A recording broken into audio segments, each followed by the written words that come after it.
बिहार में जातीय गणना को लेकर नीतीश सरकार को फिर निराशा ही हाथ लगी। सुप्रीम कोर्ट ने हाईकोर्ट के फैसले को बरकरार रखते हुए रोक हटाने से इनकार कर दिया।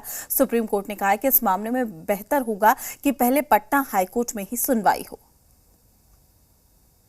फिर नीतीश सरकार को निराशा, फिर सुप्रीम कोर्ट से लगा झटका। जातीय गणना पर रोक हटाने से इनकार। बिहार में जातीय गणना मामले में नीतीश सरकार को सुप्रीम कोर्ट से फिर झटका लगा है। सुप्रीम कोर्ट ने जाति आधारित गणना से संबंधित याचिका पर सुनवाई करते हुए पटना हाईकोर्ट के फैसले को बरकरार रखा है।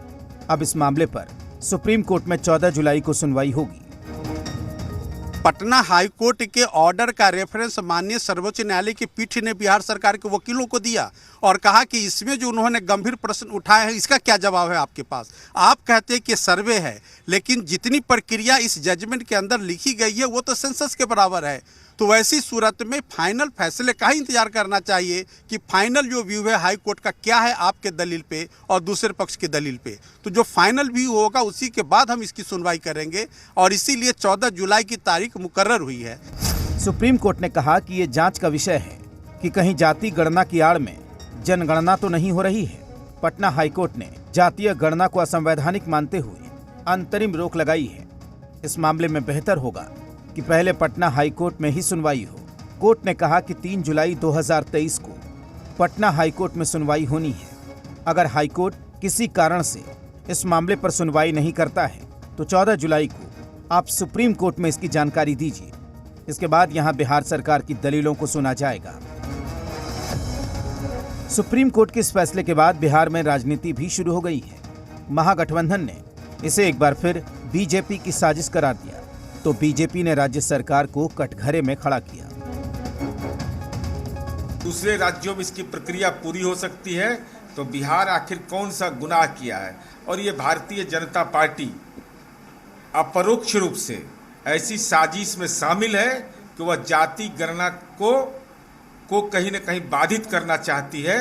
तो निश्चित रूप से राज्य सरकार जो सक्षम विधायी उपाय होंगे उसके तहत निर्णय लेगी। केवल बिहार में जातीय जनगणना संपूर्ण देश में हो, ये महागठबंधन चाहती है। भाजपा का दोहरा चाल और चरित्र है।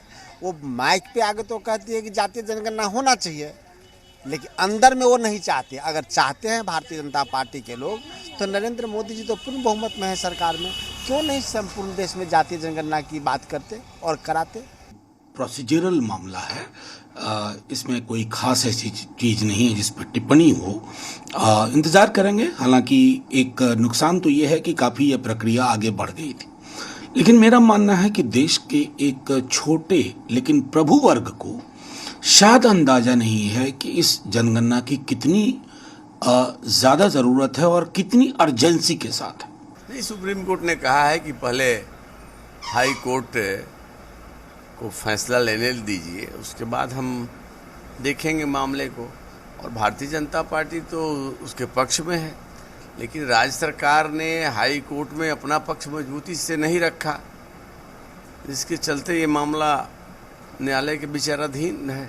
कि मुट्ठी भर लोग जो जहां हैं वहीं से जाति गणना में अवरोध बनना चाहते हैं, क्योंकि जाति की गणना समावेशी विकास के रास्ते को अख्तियार कराएगी और सबका कल्याण होगा। लेकिन जो सत्ता और संपत्ति पर एक आधिपत्य जो मुट्ठी भर लोग जमाए हुए हैं वो अपने करतूत से बाज नहीं आ रहे हैं। आपको बता दें कि नीतीश सरकार की ओर से जाति आधारित गणना पर रोक लगाने के पटना हाईकोर्ट के 4 मई 2023 के आदेश को सुप्रीम कोर्ट में चुनौती दी गई है। इस पर बुधवार को सुनवाई होनी थी, लेकिन सुप्रीम कोर्ट के न्यायाधीश संजय करोल ने बुधवार को बिहार में जाति आधारित गणना से संबंधित याचिका पर सुनवाई से खुद को अलग कर लिया। इससे बुधवार को याचिका पर सुनवाई नहीं हो सकी थी। न्यायमूर्ति करोल को 6 फरवरी 2023 को सुप्रीम कोर्ट के न्यायाधीश के रूप में पदोन्नत किया गया था। जाति आधारित सर्वे को लेकर बिहार सरकार को सुप्रीम कोर्ट से कोई राहत नहीं मिली है। सुप्रीम कोर्ट ने इस सर्वे पर पटना हाई कोर्ट से लगाई गई अंतरिम रोक को हटाने से इनकार कर दिया है।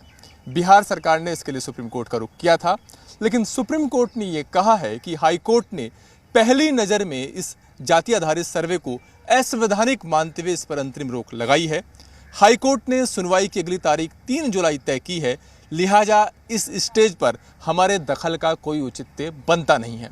सुप्रीम कोर्ट ने यह कहा है कि हाईकोर्ट ने 3 जुलाई को चूंकि सुनवाई की अगली तारीख रखी है, लिहाजा ये बेहतर होगा कि बिहार सरकार के वकील वहीं अपनी बात रखें। अगर 3 जुलाई से किसी वजह से अंतिम सुनवाई इस केस में शुरू नहीं होती है तो ऐसी सूरत में बिहार सरकार सुप्रीम कोर्ट का रुख फिर से कर सकती है और सुप्रीम कोर्ट 14 जुलाई को इस केस की मेरिट पर आगे सुनवाई करेगा। कैमरा पर्सन रवि के साथ अरविंद सिंह, जी मीडिया, दिल्ली। लालू परिवार की मुश्किलें कम होती नजर नहीं आ रही। कभी सीबीआई तो कभी ईडी से लगातार उनका सामना हो रहा है। अब बिहार के पूर्व मुख्यमंत्री राबड़ी